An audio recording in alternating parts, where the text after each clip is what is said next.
Good evening to everyone and welcome. Dobar večer vsem, dobrodošli. Bonsoir à toutes et à tous, bienvenue. Guten Abend allerseits, herzlich willkommen. As I'm representing the French Institute in Slovenia, allow me to say a few words in French and Slovene before switching back to English. Chers amis, partenaires et collègues francophones, un grand merci de vous joindre à nous pour cet événement. La présence d'un panel européen d'experts et d'invités nous a conduit à organiser ce programme en langue anglaise, mais soyez certains que nous avons à cœur de faire vivre le multilinguisme et la diversité.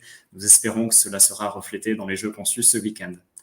Dragi slovensko govoreči prijatelji, partnerji in kolegi, najlepše se vam zahvaljujemo, ker ste se nam pridružili na tem dogodku. Ker naši strokovnjaki in gostje prihajajo iz različnih držav, bomo program izvedli v angleškem jeziku, a bodite prepričani, da se zavzemamo za ohranjanje raznolikosti in večjezičnosti. Upamo, da se bodo tovrstna prizadevanja pokazala tudi pri igrah, ki bodo izdelane med vikendom. It's my great pleasure to open the very first event of Gaming Gets Serious, a program whose aim is to underline what is best in gaming, video games, and the gaming industry. Gaming Gets Serious was born 2 years ago as a common project designed by the French Institute in Slovenia, the Goethe Institute Ljubljana, the Slovenia Games Association, and the Faculty of Computer and Information Science of the University of Ljubljana, with the support of the French-German Cultural Fund. We are also grateful that a special partner, Outfit 7, agreed to join and support us on this adventure, and more precisely for this weekend's Game Jam. Both the French and the Goethe Institutes are really committed to take up the challenge of highlighting that gaming is an integral part of culture at large. Video games recently became, I think, the biggest cultural industry in France, and it may well be the first in the world today. Year after year, games, serious or not, keep permeating our society, educational systems, everyday lives and homes, and of course, to inspire us. And this is why, in spite of the challenging conditions and last-minute disruptions, that we have decided to keep going and to provide you the experience of this project, even in a more digital form than we would have wished. This is definitely not going to be our last word in the field of video games, so stay tuned for more next year. For the moment, I would like to address big thanks to all mentors, Slovene, German, French speakers, organizers, volunteers, viewers, and of course, participants who decided to keep going, come hell or high water. You are the ones who made this event possible in the first place. After tonight's discussion, you're kindly invited to follow tomorrow's masterclass, same time, same place, with 2 German experts coming from Bildtonfabrik in Cologne, Florian Könner and Hans Böhmer. On Friday, find us on Discord for the official start of the Serious Game Jam, and we do hope that we'll meet in great numbers to jam together. So without further ado, let me give the word to our master of ceremony, Rokos, president of Slovenia Games, and one of the main architects of the project. I take the final opportunity to greet Sara Lukanc and Jan Gortnar, who have agreed to get the ball rolling first, and I wish you an excellent evening. Thank you, Chava. This was really a fantastic intro into this. And just before we start with Sara and Jan, I will just say a few words how this is going to work. So this presentation is going to be divided into 2 parts. First is going to be a presentation from Jan and Sara, and then we are going to have a Q&A session where you can answer, you can ask questions, and Sara and Jan will answer to you. Without further ado, I will just give a word to Jan and Sara. Okay, so thank you both for a great introduction.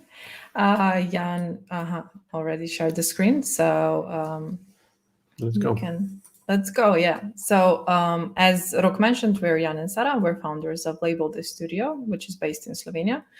We've been working on a narrative exploration thriller called The Gap since 2016. We actually met at the Academy of Fine Arts and Design in Ljubljana because we both studied interaction design. So we kind of decided to make a video game for our BA thesis. So Jan is primarily a 3D and environment artist, but he's also in charge of programming, sound design, and music. And he previously also worked on Counter-Strike maps that have been officially included in the game. And I'm primarily an illustrator, graphic designer, and writer, and I focus on concept, story, and 2D elements, and my film and screenwriting studies enabled me to construct the story for our game. So now we're going to talk a little bit about The Gap. So The Gap is a hard sci-fi first-person narrative exploration thriller. You play as Joshua Hayes. He's basically a neuroscientist who's lost it all. And as your memory fades, your mysterious ability to explore parallel worlds from past and future seems to be the only way to get back your memories and solve it your life. So by this, you also solve the mystery of the game. So now we're going to show you our latest trailer.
Okay, so this was the trailer for our game, just for you to get a bit of a feel of what we're working on.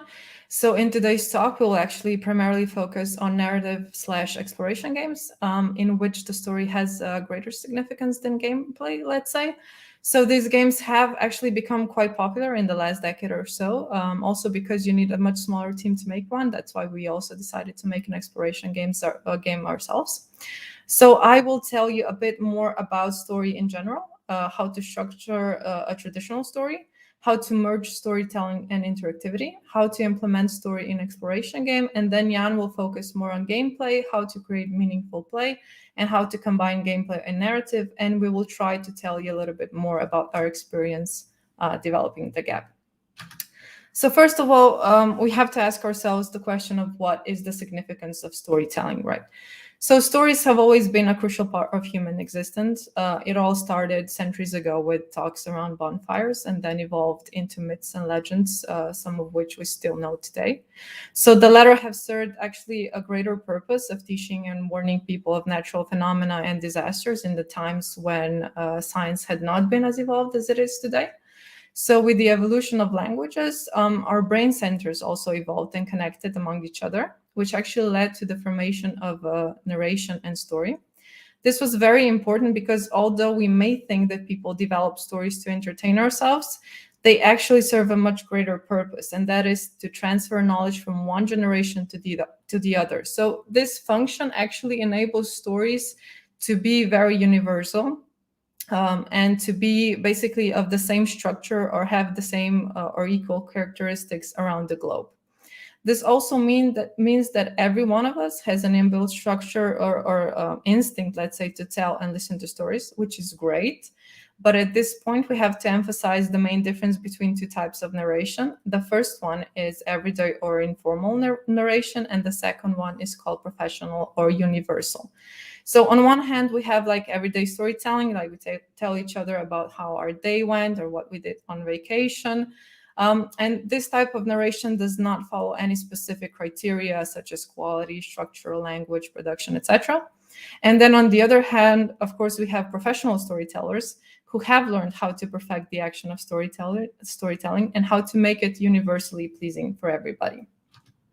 So what is the definition of a story? So there are many definitions of what a story is.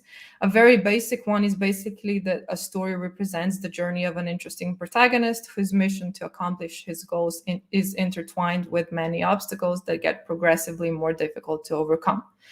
At this point, I would also like to emphasize the difference between narration and story. So the story most simply answers the question of what is being told, and the narration answers the question of how this is being told.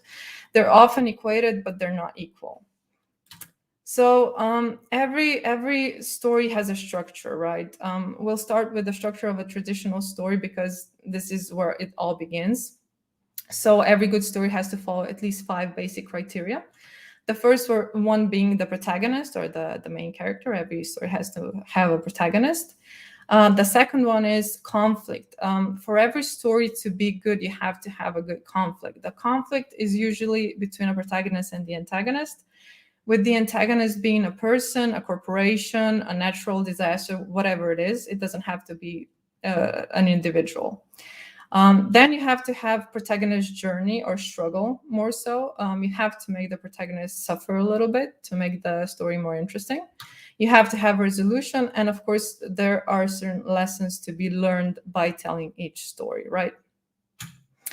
So there are many ways to structure the story. The most often used one is the hero's journey, which consists of 12 stages, and we're not going to go through everything. So the simplified version of the hero's journey is actually called the 3-act structure. It usually serves as a basis for films and series that span over 30 minutes, and it's divided into 3 acts. The first act is called also the setup, the second one development, and then we have the third act, which is resolution. So in the first act, we actually get to know the main characters, so who they are, what they do, what their life is like, etc. Right? And in this act, their normal or quiet life gets suddenly disrupted by an unexpected event. We call this an inciting incident. So at this point, we as the viewer cannot conclude yet if this incident is positive or negative long-term for the character, but the character decides to try to return the situation to its original state when, you know, he or she thought that he or she was content. So the setup ends with the protagonist's first attempt to solve the problem with 2 major challenges. One is internal, which is psychological or emotional, and the other one is external, which basically manifests itself in actions that are pointed towards the antagonist. So at this point, he also reaches the point of no return, and Act 2 starts. So in Act 2, the protagonist actually finds himself in a situation that proves to be more complicated than he or she previously thought. So he has to do his best to overcome the progressively more difficult obstacles that I talked about before that come his way, right? And his struggle is not only external, but also internal. So as these two are usually contradicting, this is very important, he cannot satisfy both. So this turns into the conflict between his needs and his wants. So by the end of Act 2, he actually reaches his lowest point, and Act 3 starts. So everything, so the entire conflict of the story, internal and external, culminates in the climax of the story. So as the protagonist is internally and externally challenged, he actually reveals at this point a crucial characteristic. This can be his strength, his courage, or his cowardice, for example. And Act 3 then ends with the resolution, which is basically the aftermath of it all. So the traditional story has to satisfy the expectations of viewers or readers because we're used to them. And this is most efficiently done by following the strict structure rules.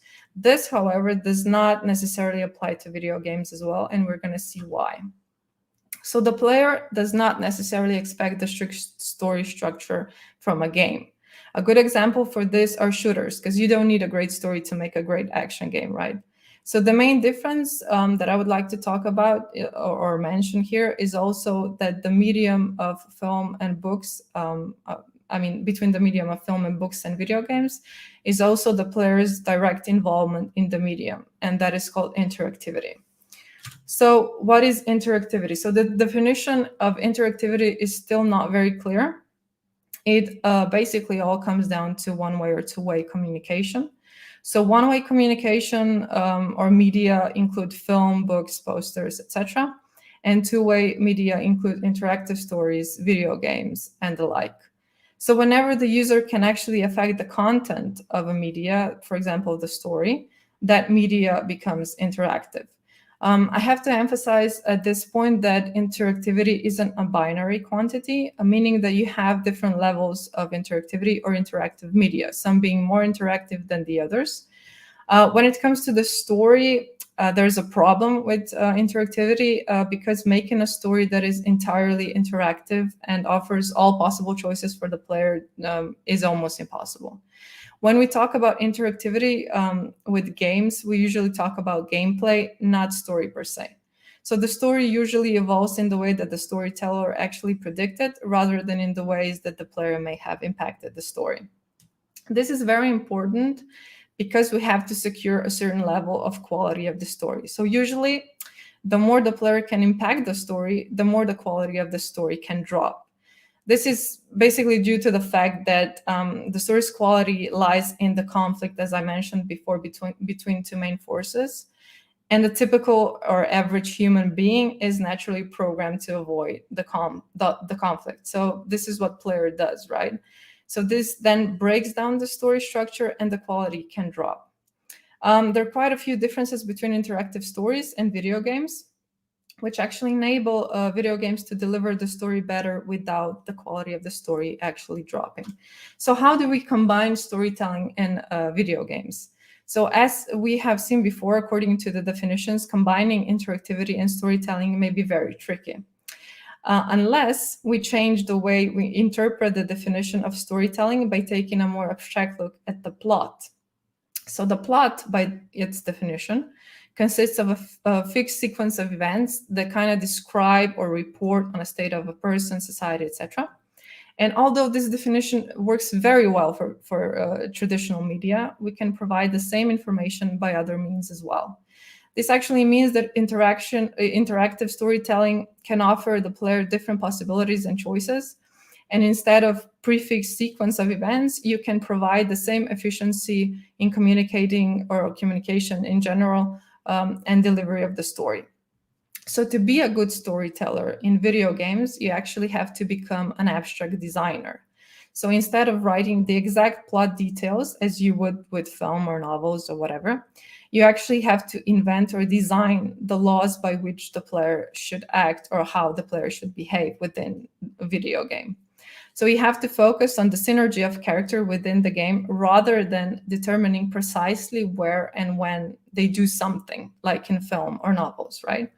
So the difference between the player versus the reader or viewer is that they are interacting with their environment. So storytelling in video games therefore lies in the function of their environment or objects or characters rather than their presence or just the essence alone. So when it comes to writing a good narrative, that lies for the video game, that lies in good game design. So you have to merge story and gameplay very well to get to the point of complete immersion of the player. And the games that do that quite well are called adventure games. Adventure games are actually a hybrid between interactive stories and video games. And they are divided into many subgenres, a few of which are, for example, narrative adventure games like Life is Strange. Then we have puzzle games like Portal 1 and 2, and exploration games like Firewatch, Dear Esther, and also The Gap. And exactly the exploration games are one of the best genres to efficiently combine storytelling in video games or interactivity. And we're going to take a look at why this is so. So exploration games are basically known for a limited spectrum of gameplay. So the player may make some like small decisions. They rarely solve any puzzles. There's no direct danger, etc. This is why they're also called walking simulators, as you may have heard before. This does not mean that the game design in walking simulators is of poorer quality than in other games. I would argue that it's quite the opposite. Because to enable complete immersion of the player within the game, the border between storytelling and gameplay has to be almost completely eradicated. And this requires a lot of experimenting, precise observation, and creativity. So there are certain key storytelling elements in exploration games. Thomas Grip actually wrote a short guide on narrative design, which we found to be very useful. So I'm going to summarize it a little bit for you. So the first element that we have to emphasize is the focus is on storytelling. So the primary goal of any narrative game should be the player's experience of the story. The second one is that the bulk of the time should be spent playing. This actually means that although the majority of storytelling should be experienced through an active play, like, you can explore the environments, inspect and use certain objects, etc., a lot of the story can actually reveal itself through more passive objects. For example, you can read a diary or a letter or documents, etc., but you must not go overboard with those passive objects. The next element that I would like to talk about is the interactions, that the interactions should make narrative sense. That means that when you talk about interactivity or when you use it in actions, you should only use the actions that A, move the story forward, B, help the player understand their role, C, are coherent with the narrative, and D, are not just there as padding. You can read a bit more about that in Thomas's grip guide. We're going to send you the link if you need it. So the next one is also that there is no unnecessary repetition. Repetition in games in general is quite good when it comes to gameplay, because you learn how to play the game, you learn how to go from one level to the another. But when it comes to the narrative, repetition can actually take away focus from the narrative if it's done, if you go overboard with it. So don't repeat too much. And the last one is that there are no major progression blocks. So the puzzle should not be too difficult for the player, or it can disrupt the immersion, right? So the focus, again, is storytelling and not difficult challenges. The next thing that Thomas Grip also talked about is the 4-layer approach. So the design process can be divided into 4 stages when it comes to designing narrative games. So the first stage is called gameplay. The second stage is called narrative goal. The third, narrative background. And then the last, mental modeling. I will focus primarily on narrative goal and narrative background in this talk. So what is narrative goal? So normally the reason for the player to get through some gameplay segment is just pure progress, even though they may be a long-term story goal. For example, you have to save the princess from an evil dragon. The player, in this case, goes into a gamer mode and stops seeing their actions as part of the story and instead sees them as steps towards an abstract gameplay goal. This is actually bad for immersion because this can remove the experience of being inside a story. What we can do is we can give the player more short-term narrative goals that are connected to current gameplay. So the player then remains in narrative mode and not only in gamer mode. So we go from doing stuff to get the story going to doing stuff because of the story. And this is great. So the player's actions are then rewarded with like a fresh piece of the story, and that also keeps them on track so they don't get lost within a video game. We have 3 types of narrative goals. The first one is very straightforward. It's called mystery. So there is something basically within the game that is unknown and you want to find more about. This also helps with building suspense. The second one is called uncomfortable environment. So you can have an environment from which the player wants to basically escape. It can be scary or dark or emotionally unpleasant. At this point, you have to focus, or the focus has to remain to be on the narrative and not mechanics. For example, if you have like spikes and stuff like that, that doesn't count. And then the last one, you have character conflict. So conflict can also be used as a narrative goal. And any gameplay that results in the player changing the social dynamic can act as a very powerful narrative goal. The second thing that we have is called narrative background. So the basic idea of the narrative background is that the actions the player is supposed to be doing are immersed within the story. So with narrative background added, we go from doing stuff because of the story to doing stuff in order to make the story appear. So the player's actions become the cause of the story to appear and not just means to an end. This is very important because this leads to the total feeling of immersion within the game. There are 3 types of narrative background. The first one is called story fragments. So you have basically narrative clues scattered through environments, and the player has to find them to continue playing. The act of collecting clues should not feel as a separate activity, but should come as a part of the main gameplay. The second thing is called complementary dialogue. So dialogue can give context to the player's actions. Firewatch is a good example. You have a picture on the right side. And then you have also emotionally significant assets. So certain items can have an emotional value or a strong connection to the story. A good example of this is the companion cube from Portal. And now I'm going to talk a little bit about our experience with development of The Gap. So The Gap initially takes place in 2045. Dizzily, you wake up lying on the floor of a disheveled apartment. All that is left of any recent human contact or confusing messages written across this apartment. The setting sun makes up an eerie atmosphere, and you feel like you could black out anytime soon, so you most probably decide to explore your environment.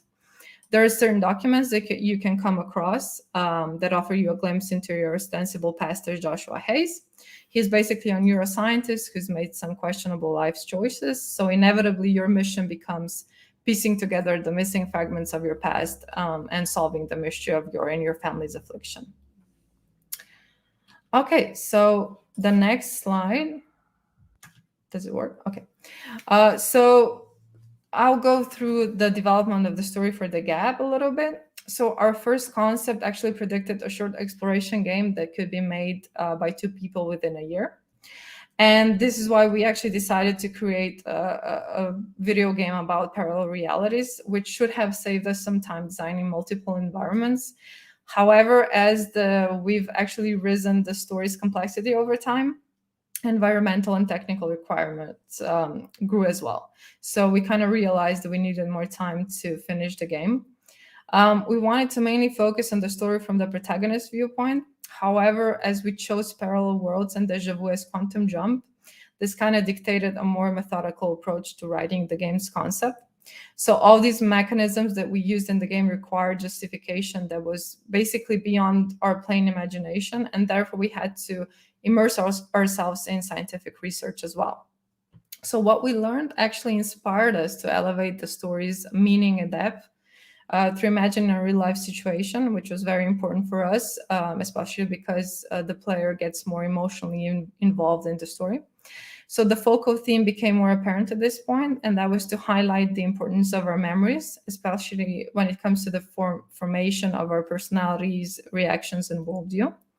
And so by the end of the game, a point and dilemma also arises that is in the form of a gap between the most morally acceptable decision and the most personally beneficial one. And you as the player have to choose. So there are certain scientific foundations that I talked about because The Gap is a hard sci-fi game. So as the story is mostly science-based, we've actually spent quite a few hours researching and studying stuff like deja vu, neuroscience, nanotechnology, etc., and also how to most accurately implement all these scientific concepts in the game. And although immersing yourself in scientific research may seem tempting if you're constructing a hard sci-fi story, I would like to warn you a bit of the pitfall. So once you fall into that rabbit hole, it's quite hard to get out. I would advise you to have a bit of a self-control. So you have to know when to stop researching and just use your plain imagination, because in sci-fi, no one really expects you to be scientifically correct all the time. So how did we apply the 4-layer approach in practice with The Gap? So first, of course, we have narrative goals. In The Gap, we use mystery. So the player basically has to find out what happened, who Joshua is, who's the antagonist, and why, etc. Then we also use uncomfortable environments. You basically wake up in a disheveled apartment and with an eerie atmosphere, and you want to leave. Then we have character conflict. In the first level of the game, in the bedroom, you actually find a letter from your wife, which indicates a conflict between the 2 main characters. And then we also have a narrative background. So the first thing is the first point is basically what our game bases on, and that is story fragments. So the story is basically fragmented across different levels of the game, and you have to collect these fragments in order to proceed to the next level. Basically, you have to collect your memories in order to piece together the whole story. The second one is, of course, dialogue. There are no active dialogues in The Gap, so you cannot participate in dialogues. You cannot choose how to reply to certain messages. Dialogues are, for the most part, seen in written forms such as messages on computers, tablets, etc. And we're also working on voiceovers. So we're planning to add a bit of a voiceover to make the gameplay more interesting and, of course, the story as well. And then we also have emotionally significant asset, which is in a form of a necklace with a seahorse pendant, which actually leads the player to the story fragments of a more personal nature. So whenever you find the necklace, you know you're on the right path. Since we're a team of only 2 people with a limited budget, we've had to make certain creative decisions to help us limit the scope of the project as well. So within the game, there are no physical characters that you can meet or interact with. So the game mainly focuses on voice and text messages.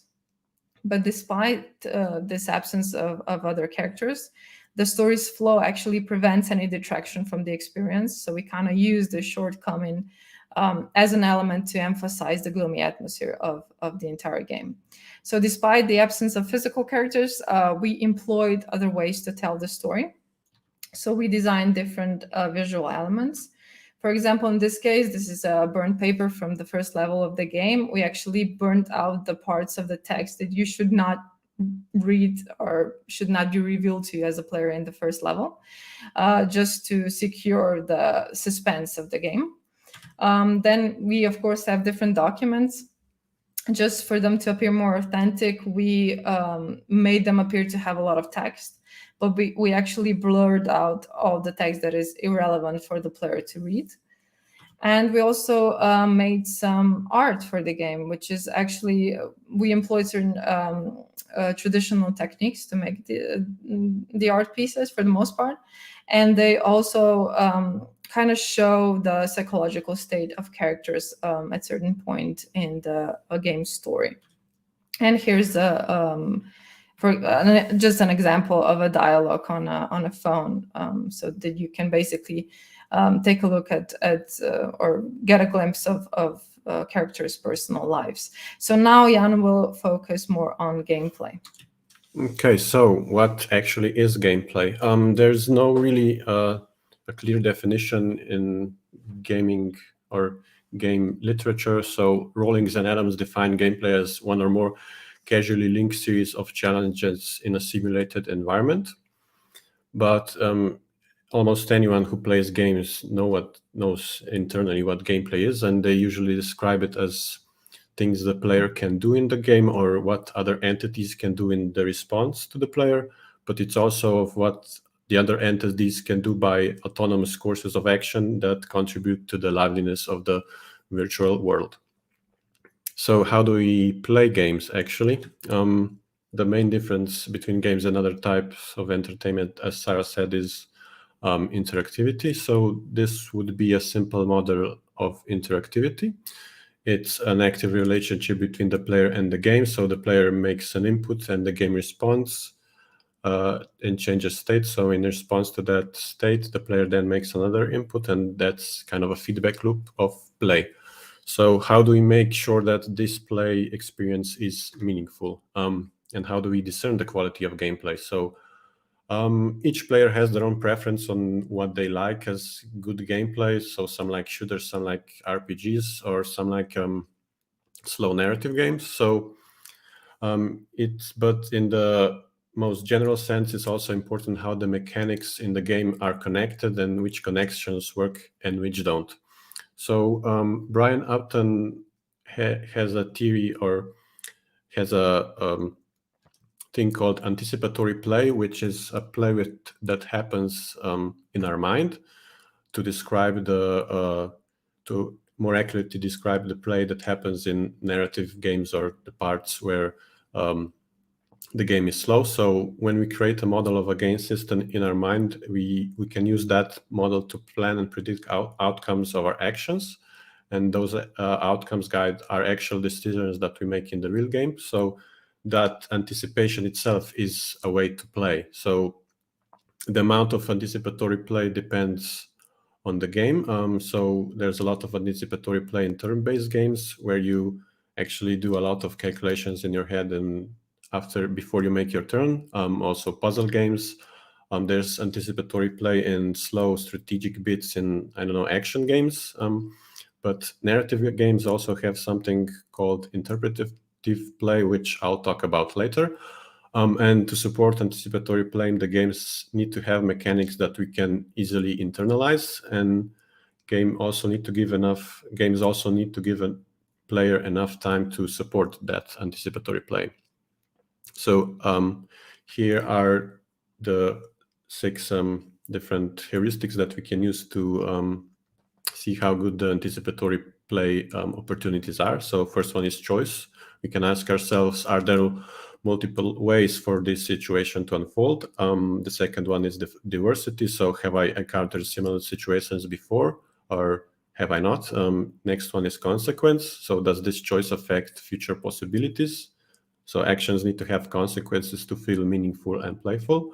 The next one is predictability. So can we predict what will happen next correctly? And if we can, that's good for anticipation, but also too much predictability is also not good. So the next one is uncertainty. Do we think our expectations might be subverted or altered? And the last one is satisfaction. So can we imagine a satisfactory resolution to this situation? So how do we actually then combine gameplay and narrative to properly support that kind of play? Or in general in games. So the first video games actually had no story.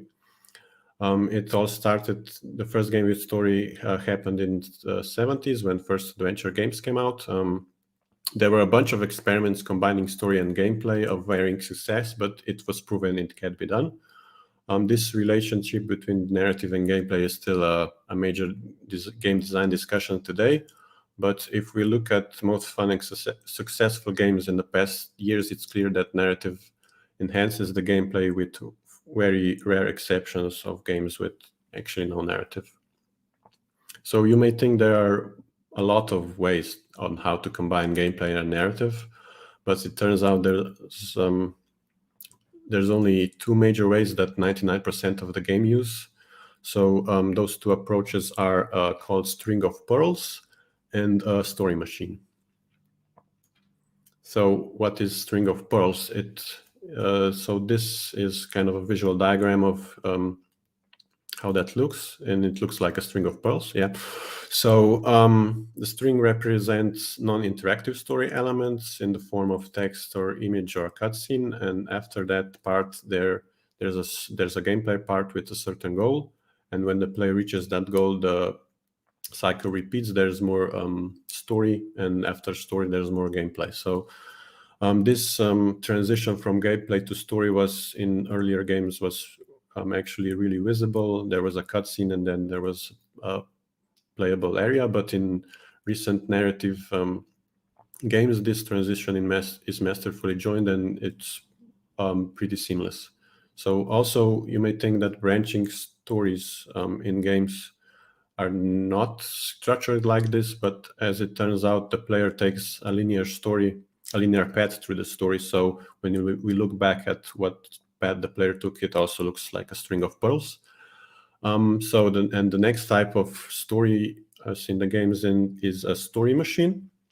So stories in these kind of games happen as a sequence of interesting events that are part of interaction between games elements or are created by players themselves. So this is mostly sandbox games like Sims or Minecraft, where this interesting situations happen because of elements that are interacting with each other. So these sandbox games are created to be especially good story generators.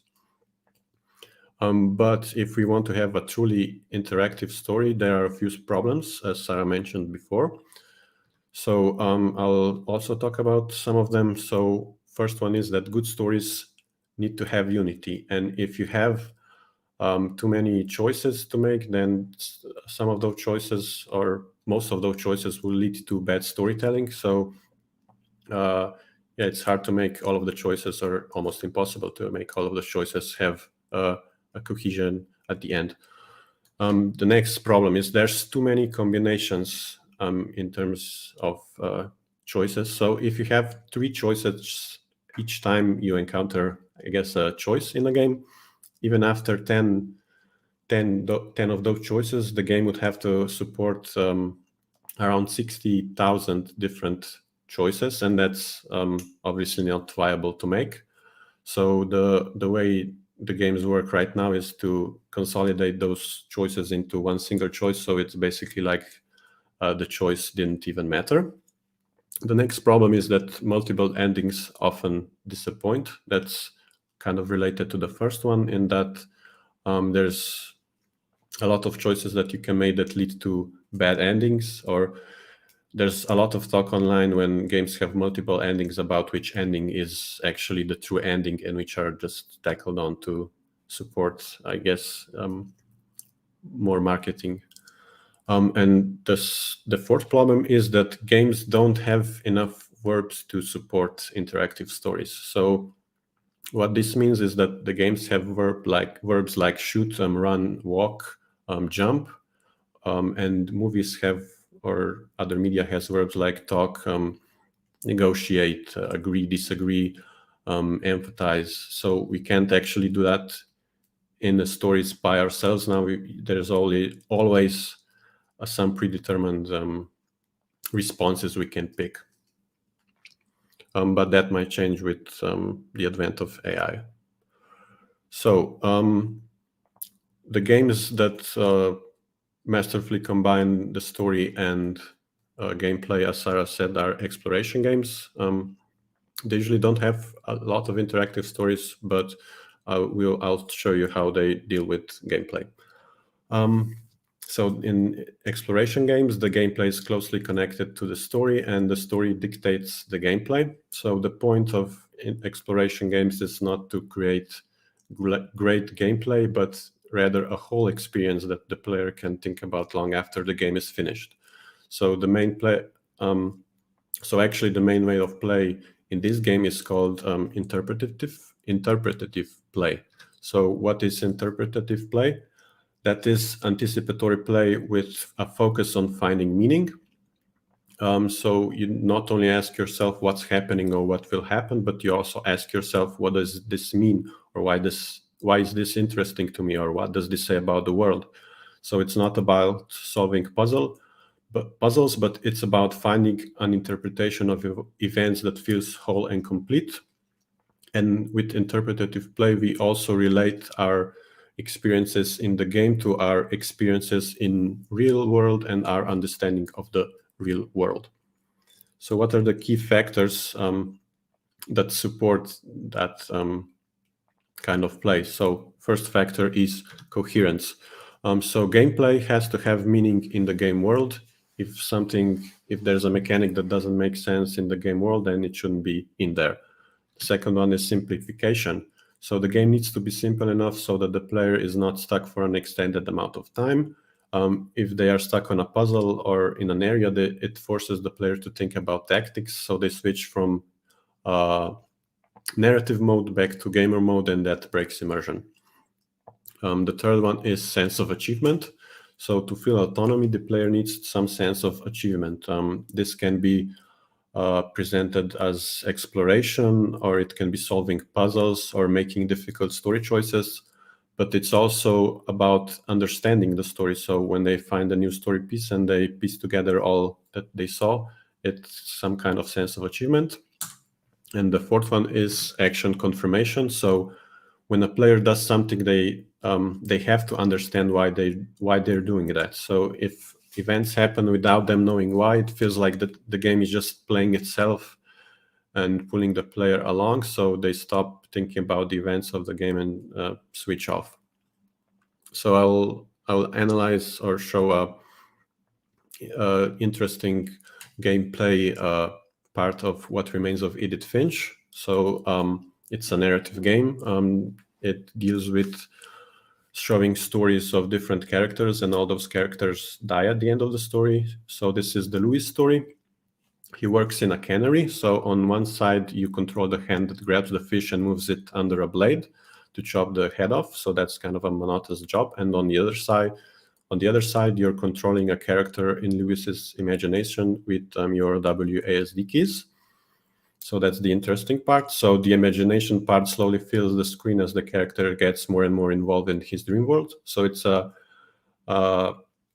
exercise of juggling task of chopping fish and advancing the story, and the uncertainty element of you fearing that you might cut your hand off knowing that every story in the game ends with a character death brings it that special note. So how did we deal with gameplay in the gap?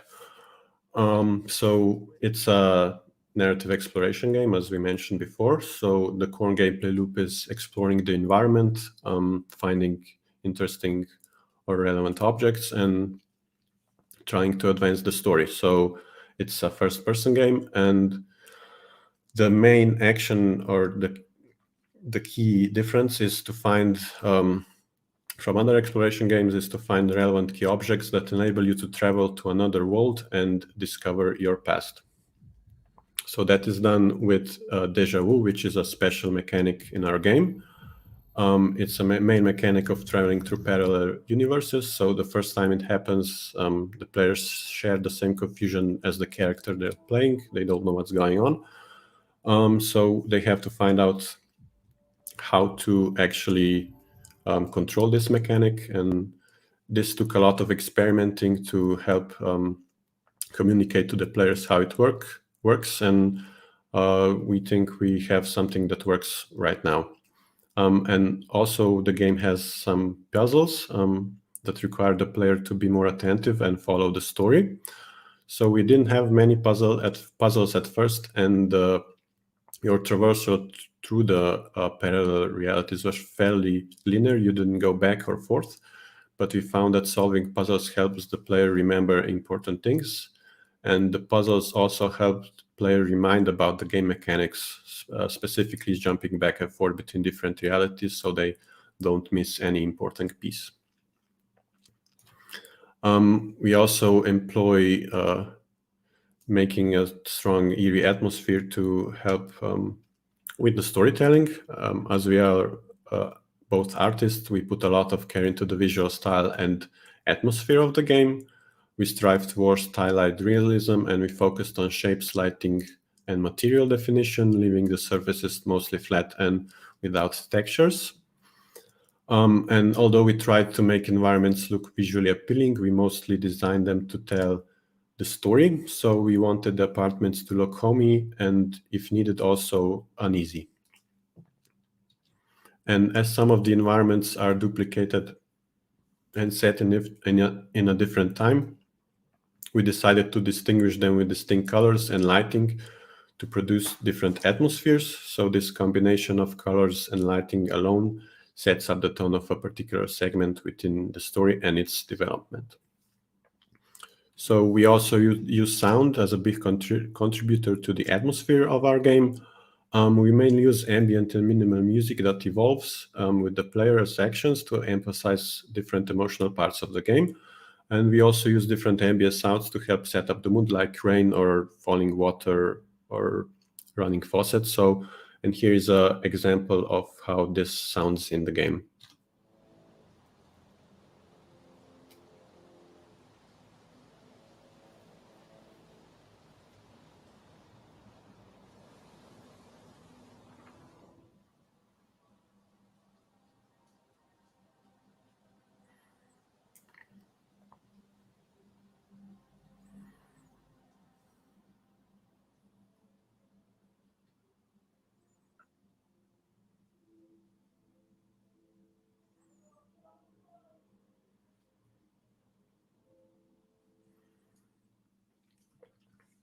So what did we learn when we were making Gap, or still are?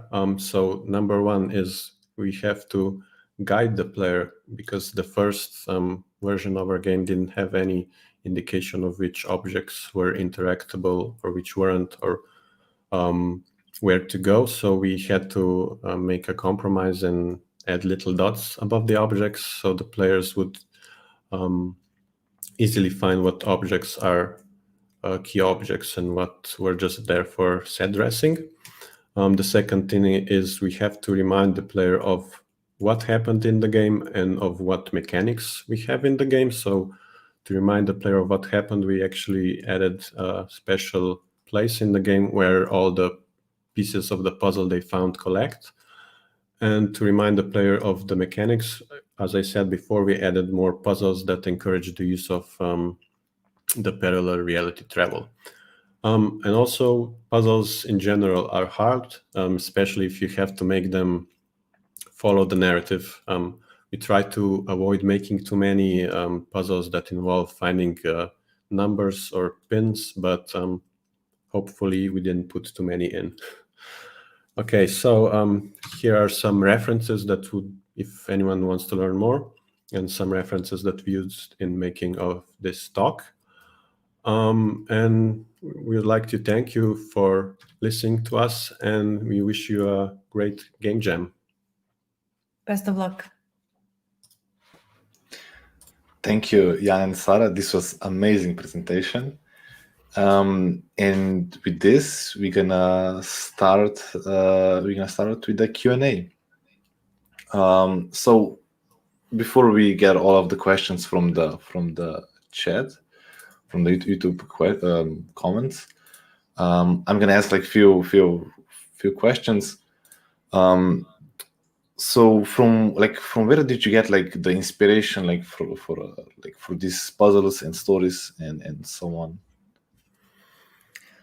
I think the story in our case kind of grew organically. As we said before, I mean, we started with this idea of parallel worlds. And as I started my research or our research, into science and theories and stuff like that, it just kind of progressed and grew. So it's not like we had an inspiration, that took us or set us in this path. It was very organic. Yeah, and for the puzzles, we kind of try to see what technology, I guess, we have available or is available in the game world and what we want the player to learn, and then we brainstormed and try to figure out what solution would fit best to help the player learn that thing that we want them to learn. Yeah, and how to connect the different elements, within the story. Okay, cool. And like, what was the decision like behind your technology stack? Let's say, why did you choose like Unreal, and like why did you choose like the more kind of like a visual style of approach rather than just maybe going like text based or something else? Yeah, we chose Unreal mainly because we are not programmers, so Unreal has blueprints that are really easy to learn. And the visual style, we wanted to make something that looks good and doesn't really age that bad, but also is quick to iterate on. So if we have to bake every asset, then that's a lot of time wasted. That we could be making something else. Okay. And like, do you use like any tools for like narrative design? Maybe you start like, do you use any like some helping tools, or is it just like plain Word or like?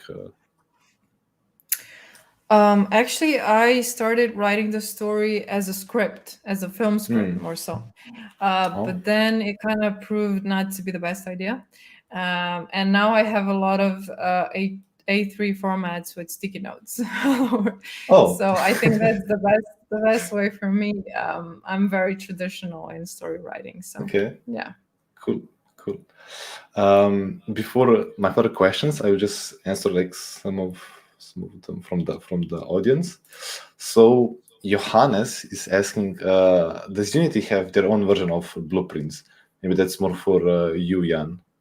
I think they have something now, but it's not as complete as Unreal. You still have to use code, and with Unreal you can basically make the whole game in blueprints. And I think it didn't have anything when we started out, so that was in 2016. Yeah. Oh, okay. Yeah, just to jump a little bit about this question on Unity, they acquired Bolt, and they have like visual scripting in Bolt in Unity. But it's, as you said, like it's not that complete. I mean, it's tacked on like with the Unreal. It's like built from scratch. I mean, built with that in mind for artists. And next question is from Jure. Hi, I'm not sure if I missed, but what's your estimate for the release date? Also, are you leaning towards porting the game to other platforms?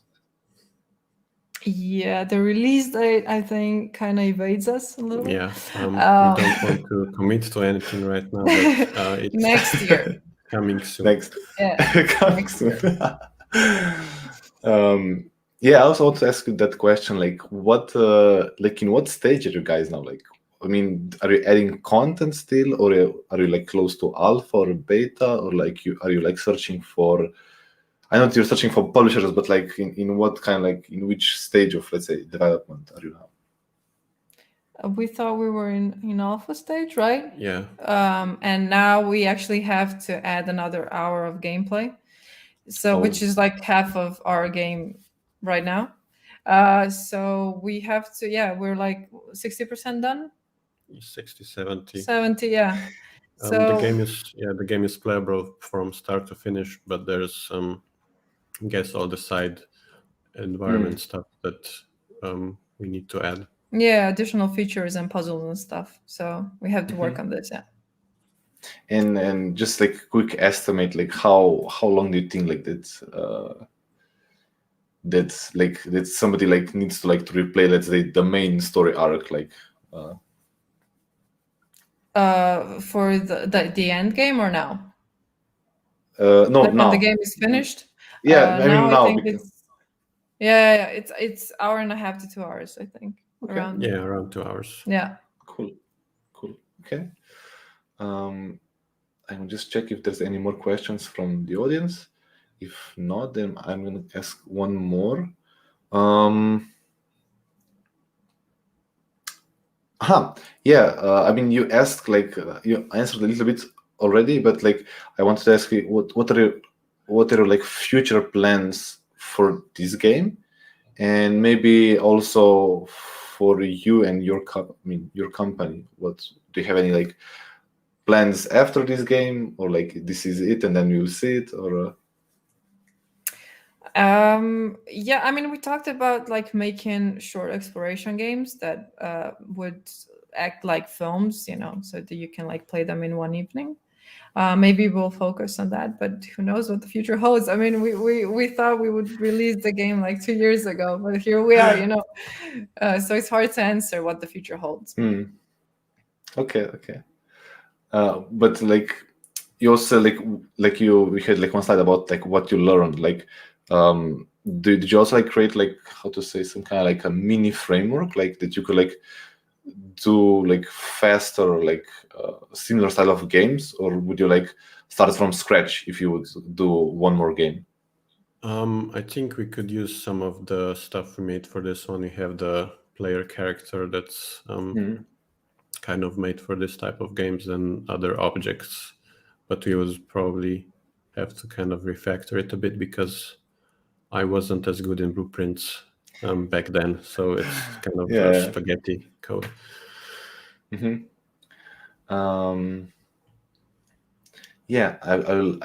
will, I guess, wait a little bit for some more questions, and maybe I come up with something else in the meantime. But I also like to thank everybody for joining. And if you want to ask Sara and Jan something on private after this stream finishes, we're gonna just jump to Discord. I will post the link below, and you can ask them in person. Maybe like some I guess some private questions or something. And I'll just post the link down below while we wait.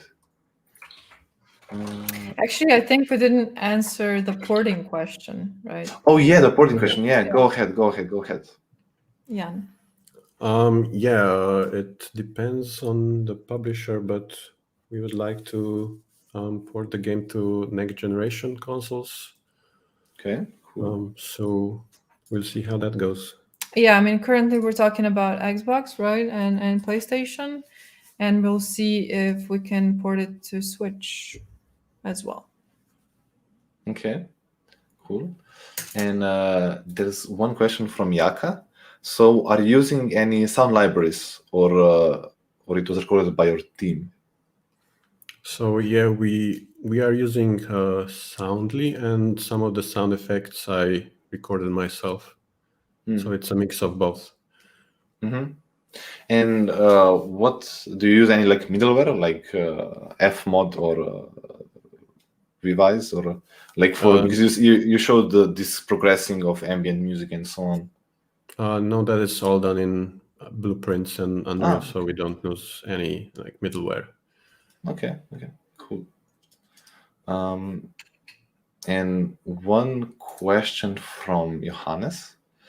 Were there any major problems because of using Blueprints instead of a program? There is some stuff that we tried to do, like using Steam API to get the friends list that can't be done in Blueprint. So we'll have to get a programmer, or maybe if it's simple enough, I could do it. But yeah, so far for the game player, there aren't any major problems because of Blueprints. Okay, cool. Do you think? I mean, did you notice any like performance drops, or like like because I know that like that some of people reported Blueprints are like not the most optimized. I mean, but like, did you notice any of that, or did you not test yet on like some lower spec hardware? I guess the issue is if you use many different characters at the same time on screen, but we just use like a single character with not that many instructions, so it's not really noticeable. I guess the bigger issue is graphics. Okay, cool. Yeah, I think that's it. Yes, we're gonna slowly end the stream. Thank you again for this other presentation and for all the answers. And yeah, we're gonna hang out a little bit on the Discord. And yeah, thank you for having us. Yeah. And don't forget, tomorrow is one more talk or one more masterclass before the game jam, as Charles already said, and it's going to be on the same place, same time. So see you tomorrow. Bye. Thank you. Bye. Ciao.